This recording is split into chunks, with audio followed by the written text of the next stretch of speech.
Tri skušnjave ponudi hudič Jezusu.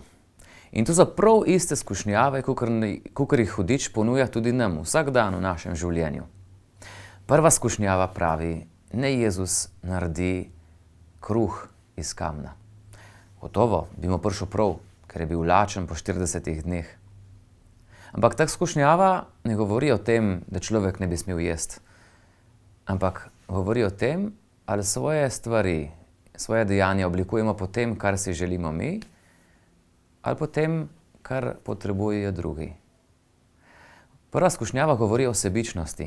In sebičnost zmeri pomeni našo odločitev, ali bomo svoj čas, moči porabili zase ali za druge ljudi. Problem te skušnjave je prav v tem, da nam hudič to predstavlja kakor nekaj groznega, kakor da bomo mi umrli, če tega ne bomo imeli, če ne bomo stvari porabili zase. Ampak Jezus se temu upre in odkrije, da v življenju veliko bolj pomembna stvar tisto, kar pravi Bog.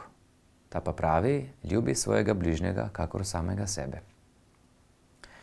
Druga skušnjava je, recimo, svoboda. Da lahko človek naredi vse, kar se mu zahoče in kar si zaželi. In mi mislimo, da smo takrat svobodni, kadar delamo tisto, kar si želimo, kar hočemo. Ampak ali nismo takrat pravzaprav ravno tako sužnji naših želja in tistega, kar hočemo narediti? Zato Jezus reče, da je resnična svoboda narediti tisto, kar je prav, ne nujno tisto, kar je všeč. In tretja skušnjava, ki jo hudič da Jezusu, je, da bi imel oblast. Ampak veste, kdor ima oblast, je zmeraj sam.